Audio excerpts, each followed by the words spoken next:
gentlemen, we are here with Dee Tails. Dee Tails, tell them a little bit about yourself. Oh my goodness, I started off in music, signing to Columbia Records from a British band called Emanate. We ended up on the Bad Boys movie soundtrack. We were privileged enough to tour with Janet Jackson at her request. My career has just been beyond insane, let alone a believability, but I accept it. You know, I will not run from it. Believe it or not, I grew up loving Star Wars, and here's something I'll tell you. On my wall as a kid growing up, yeah, I had posters of Janet Jackson. Then I toured with Janet Jackson. Had posters of New Edition, Bobby Brown. So I was that kid that grew up with New Edition, and loving that music, loving that band's evolution. Was able to apply a lot of that stuff to the band Emanate that I was in terms of choreography, in terms of rap, in terms of the style. Then I had posters of Prince on my wall. God. Met the new Power Generation. You like all the people I like. Oh, but they were all on my wall, and then it's like I had them on my wall for years before I met them. Yeah. You know, pictures of Spider-Man. In 1996, Stan Lee sent me his autograph. Just upon my request. Stan Lee. Absolutely. The living. Man, I met him a year before he passed. Oh. Yeah. Oh, bless. I was a fan of Madonna's concerts and stage shows, then met her at Top of the Pops. Nice. The only poster I never took down off my wall was a Star Wars poster. I spent 10 years working on Star Wars movies at the request of Lucasfilm. Nice. So I've played a multitude of characters from the first ever live-action Pike in Solo. Absolutely, yeah. To even playing a character called Slowen Lo, named after a Beastie Boys track. The characters in terms of, like, there's a handful that go into playing Star Wars characters. Like, because you don't see my face, I can be a multitude of those characters. But beyond that, Lucasfilm called me up for a TV series they were doing based on Willow, so I got the prosthetics, but I had the eye lenses in, the teeth in to play Falcon, one of the trolls. Yeah. In that, just, you know. Dream come true. I can see it in your face. But another dream come true is I always wanted to be in a video game. Yeah, I always wanted to be a part of one of those things, and I knew nothing about Bungie. And then landed a role playing Cade 6 in Destiny Forsaken. Wow. And that was basically the link between him and his Last Stand. Wow. Right? And I had no idea. I didn't even know the game. Everything came out a year later. The fans lost their minds, yeah? Spoiler alert, they killed off Cade, right? So, you know, I started watching it and I thought it was absolutely epic. I was blessed to be a part of that sequence. Ended up buying the game, played the game beyond belief. I think everything that I've loved since I was a child, that inspired me to want to be an actor and be a performer, and to give those chills and thrills to children like myself when I was growing up. I have been able to do. Even today, a kid came in, his name was Josh. Yeah. Lovely kid, knows everything you could ever want to know about Star Wars. He blew my mind, I blew his mind, but then afterwards, I took him for a walk around. I took him for a walk around this place, and he was absolutely and you walk mesmerized. around. This place is crazy, ain't it? Yeah. But to do it with a 10-year-old, I mean, you guys look like grown-ups, but yeah, you're 10 years old. I'm a 10-year-old at heart, right? Yeah, right. We'll keep you young. So with this kid, this is what it means for me to be at these kind of events. I won't do the big ones because no one's got the time to talk. You know, this is incredible. Yeah. Because I was in Solo, he appears at the end of the movie, so I get to say I was in a movie with this dude. With this dude. Oh. And then we got this dude. Oh. Mark Hamill as Luke Skywalker, and this is a piece from Sideshow. So what did you think about this? Look, you're giving me goosebumps. I was on the set of The Last Jedi, playing one of these characters in the casino. Just all the creatures, all the aliens are in there. Man, that's a classic part of the movie too. Yeah, and Slowen Lo, he's the one that points out Finn and Rose. So he comes over and he goes, oh, those are the shuttle parkers. They zap him and he goes, oh. And that's me and 2 other guys who were operating my face, who have worked with Jim Henson. So I was in the hands of puppeteers, muppeteers, that I revere. And it was one take. One take. Yeah, and it's not like, I was like, can we do this a bit more? You know, we took ages getting into this thing, and now I'm just, okay. I don't want to stop. Hey, look at that guy behind you. Yeah. Oh, nice. But here's the story. I was on set, I was looking at the monitor. I didn't have my head on or anything like that, just had the rest of the costume on. I'm looking at it, and on this monitor you can see how the directors are directing some of the other creatures, because some of the heads you can see out of, some of them you can't. So the extras need to know that if you see someone with a creature head on, move out their way, or just make it look natural. Yeah. So we were watching this creature walk across, and I knew he had an earpiece. And so he walked right up to the edge of the step and stopped. Then turned about 3 o'clock and then carried on walking, right? Someone comes up behind me and says, whoa, whoa.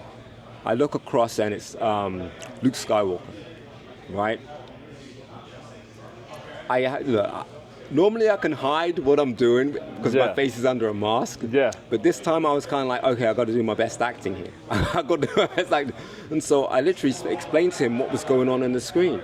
And I told him that, look, these guys here, they barely can see what they're doing. They're taking direction blind by hearing someone in their ear tell them 12 steps forward, turn 9 o'clock, turn 3 o'clock, whatever, now start marching.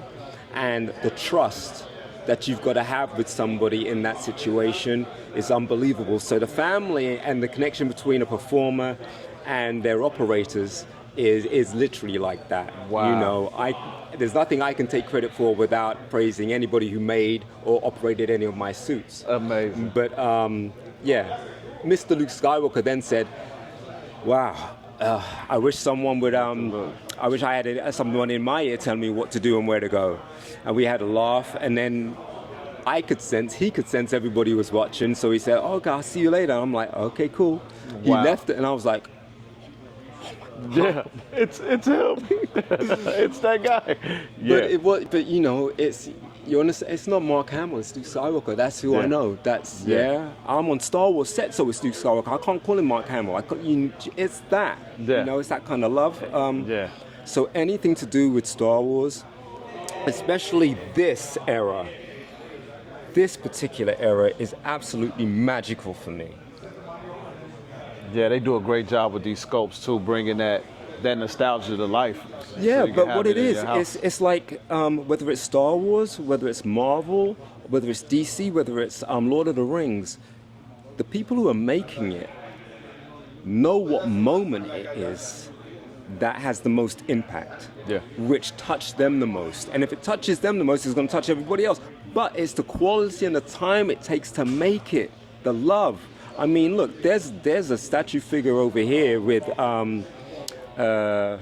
what's his name? Colossus and Wolverine. You can't tell me you don't know what he's throwing him at. You know, and it's all over there. Yeah. But these guys, look. So I'm in my head, I'm like, oh, Colossus has just thrown him. He's gone straight through his belly. But it tells me that story because I know those moments. Well, yeah, you know those moments from watching the cartoon. Yeah, and yet somebody else does it and has made it with all this love. Yeah, with all that love, attention to detail. Yeah, that's you pointed out some real good stuff there.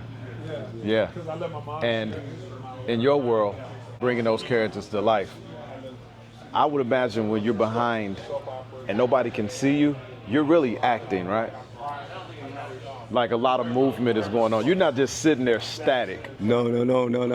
It's when I'm on set, I'm in these costumes, and with most of us. But for me, when I'm in these costumes, they don't tell you what you need to do or how to move.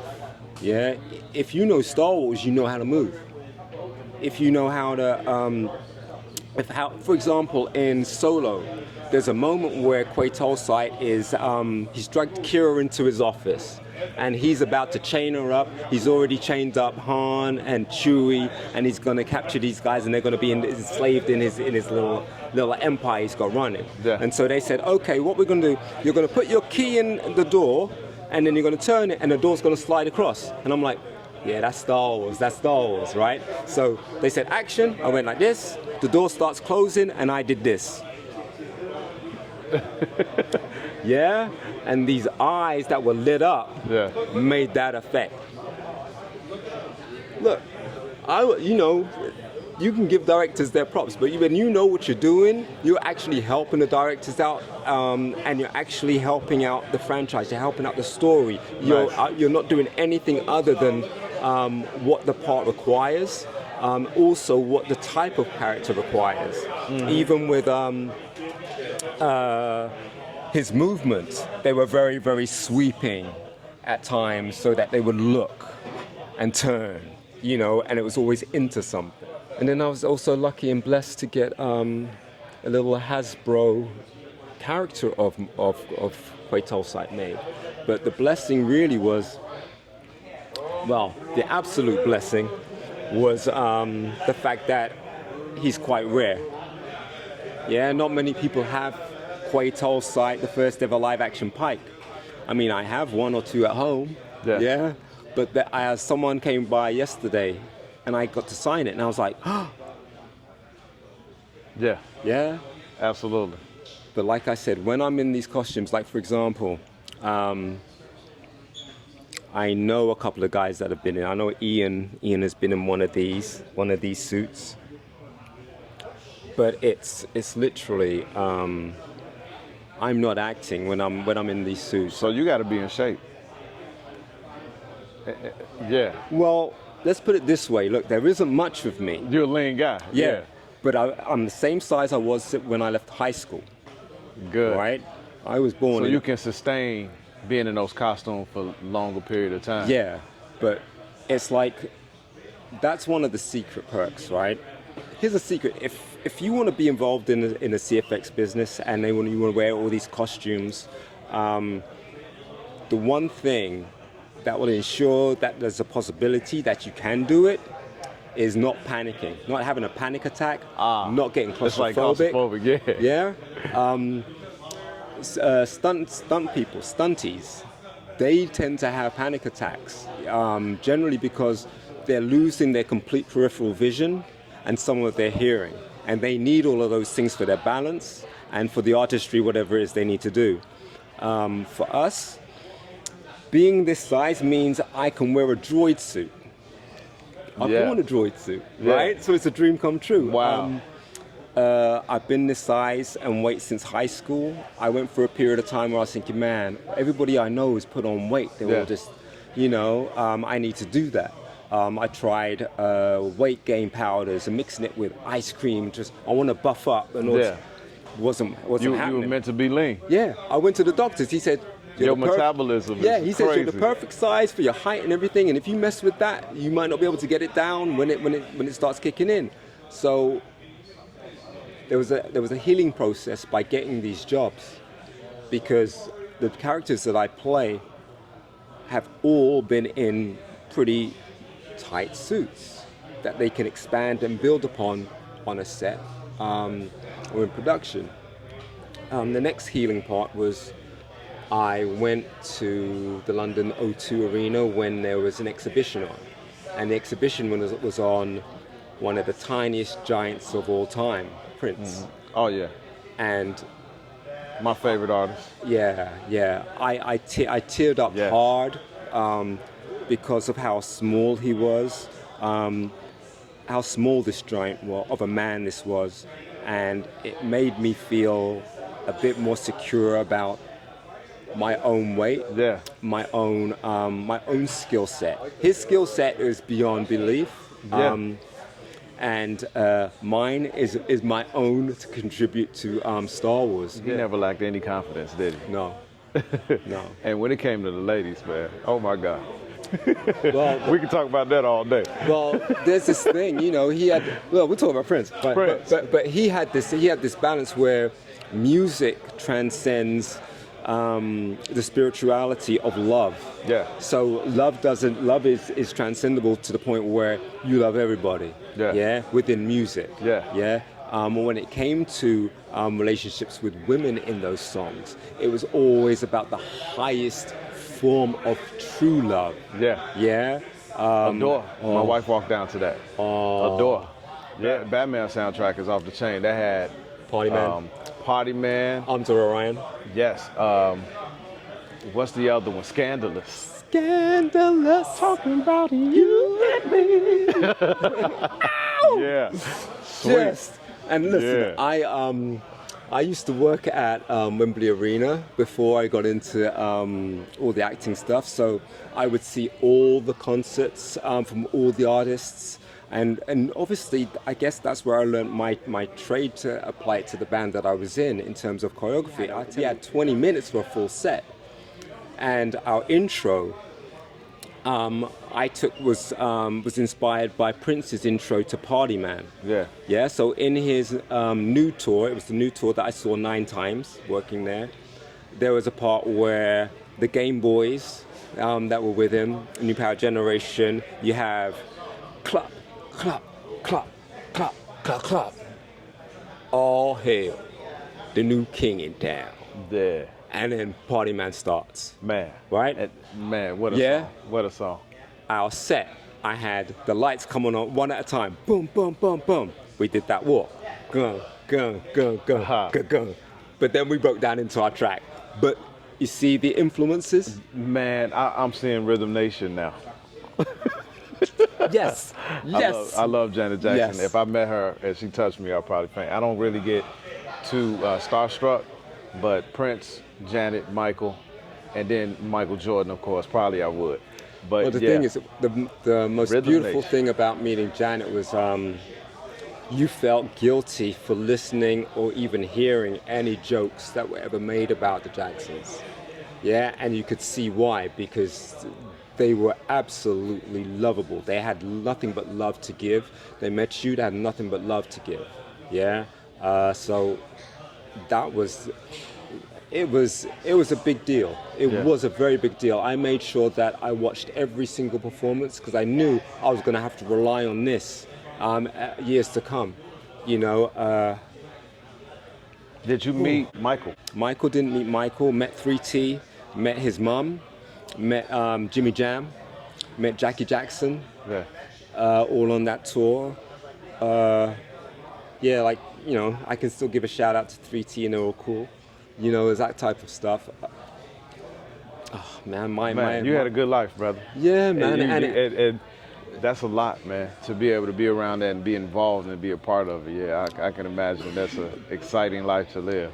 But it's one of these things where it's so powerful, you cannot be humble about it. It's like, I can say I had these posters on my wall or whatever and stuff like that, but, you know, I'm still in love with the Father, so it was all a process and learning, because also in those industries there are things that you're going to have to overcome. There are things that you're going to see, yeah, that you're going to have to step away from, Man. Yeah. and have no kind of doubt about stepping away from these things. But there was so much.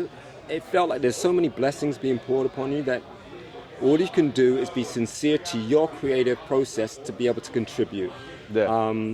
We even made sure, like, there was a band, like, what was it? There was a band big in the UK, several of them, and they were so big that they would say, we don't have time to meet our fans or do any of that kind of stuff. And all I did was turn around to the security and say, well, when we're leaving somewhere, can we leave half an hour early so that we can spend half an hour with the fans and then get into the tour bus? Indeed. And that became a trademark for the band that we always did. And today, man, I've met people that are recording. They started off as dancers, like Marcus Ramel. He's so cool.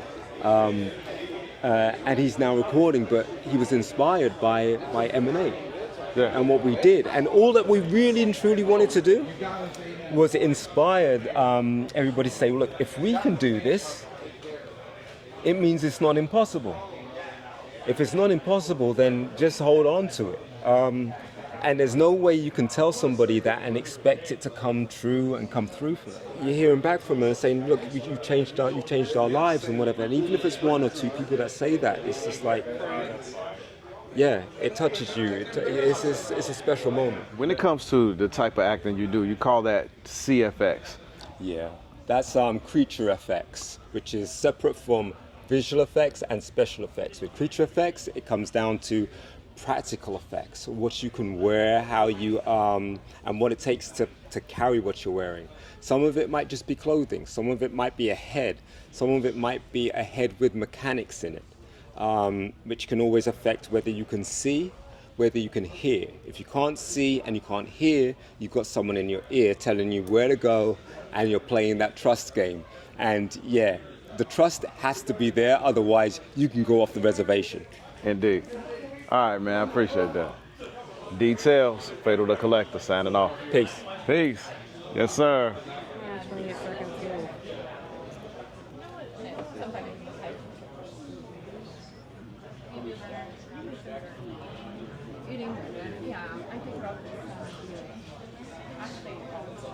Here it is. Here's your contract.